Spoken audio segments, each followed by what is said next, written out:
Je suis membre du comité national de crise. Et en plus de ça, je suis superviseur principal du cordon aéroportuaire au niveau de la région, au niveau du district de Bamako. Et chaque fois, quand même, on faisait des réunions. On faisait des réunions avec les acteurs impliqués. J'étais sur le terrain, très actif sur le terrain. Et même aussi, je travaillais en étroite collaboration avec les laboratoires d'analyse. Chaque fois, j'étais au labo. Et chaque fois, j'étais avec des cas suspects. Et vraiment, en toute sincérité, je ne sais pas quand est-ce que j'ai attrapé cette maladie. Mais quand même, en étant en mouvement, et étant l'un des pionniers vraiment de la lutte, et le travail souvent a des risques. Et les risques que j'ai encourus, c'était le prix à payer aussi.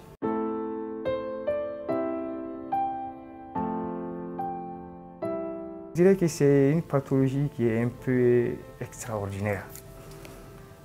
Et je vous avoue que, en toute sincérité, je ne me sentais pas du tout tranquille. On dirait qu'il y a quelque chose qui marche sous la peau. Et on dirait aussi qu'au niveau de l'estomac, il y a quelque chose qui voulait pénétrer au niveau du poumon. Je sentais quelque chose de vivante qui voulait forcer le passage pour aller au niveau de la poitrine. Et partout, ça me faisait mal.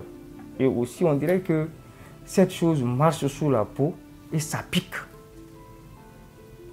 Donc, j'ai commencé à tousser. Et là, je me suis dit que vraiment, je suis tout le temps en mouvement, en réunion avec la Commission nationale de crise, et avec les cas suspects au niveau de l'aéroport. Donc, je me suis dit, là, il faut que je fasse mon prélèvement, faire le test. C'est maintenant, quand j'ai fait le test avec toute ma famille, j'ai été le seul positif. Et quand on m'a annoncé la nouvelle, je me suis dit que Dieu merci, ma famille, les enfants, les autres ont été épargnés. Mais j'ai prié le bon Dieu pour affronter cette situation. J'ai dit, c'est Dieu qui donne la vie. Et quand tu le veux, c'est lui qui le retire, qui la retire du moins. Et j'ai dit, bon, j'ai réuni la famille, j'ai dit, bon, maintenant je vais au centre de traitement. Et en ce moment, j'ai donné les directives au niveau du service, les orientations à mon équipe, parce que je suis le chef des opérations techniques au niveau de la direction régionale ici. Et j'ai communiqué avec l'équipe pour faire une répartition des tâches avant de regagner le centre de traitement.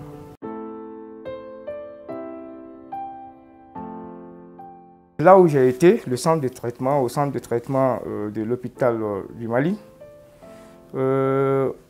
au fait, c'est ça dont je peux m'entretenir avec vous sur ça, parce que c'est là-bas où j'ai été traité. Et je vous avoue que le traitement était vraiment au point. J'étais très bien traité, la prise en charge, vraiment, il n'y avait pas de difficulté. Et chaque jour, les médecins faisaient le tour, surtout le médecin infectiologue, qui est le chef des opérations de prise en charge au niveau de l'hôpital du Mali. Il venait personnellement faire le tour dans toutes les salles. Et du coup, je voyais quand même que le personnel était équipé avec le matériel de protection nécessaire. Était vraiment très bien traité, ainsi que tous les patients. Et souvent, on se retrouvait dans le couloir avec nos bavettes. Et les bavettes, les gels étaient donnés à tout moment. À tout moment. Et chaque jour, on avait droit à des bavettes. Chaque jour, on avait droit à des bavettes. Et le traitement aussi, le traitement et par rapport aux médicaments ne faisait pas défaut. Et chaque jour, l'infirmier ou l'infirmière passait pour donner les médicaments en temps réel. Et Dieu merci, le traitement aussi, je le dis que c'est impeccable parce que depuis le premier jour où j'ai commencé le traitement, j'ai senti l'effet. J'ai senti l'efficacité de ce traitement-là. Bon, comme les recherches sont en cours, donc on ne peut qu'attendre parce que mais ce que je ressens après le traitement, c'est ce que je dis. J'ai senti une efficacité vraiment, une grande efficacité après le traitement.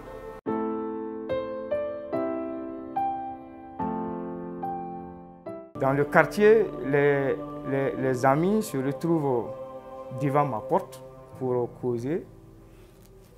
Mais quand même, j'ai dit à madame de les informer, tous, de mon statut. Et aussi, j'avais les gels, les bavettes à la maison. Je leur ai donné ça. Ils continuaient à venir causer, même quand j'étais au centre de traitement, en respectant les mesures de barrière que j'ai dictées à la maison. Donc, je n'ai pas été victime de cela, de stigmatisation. Même après le centre de traitement, le jour où j'ai été à la maison, je les ai trouvés tous devant ma porte en train de causer avec les bavettes. Donc, je pense que les gens sont en train de comprendre petit à petit. Ce n'est pas quelque chose qu'on doit cacher ou on doit se cacher parce qu'on a ça.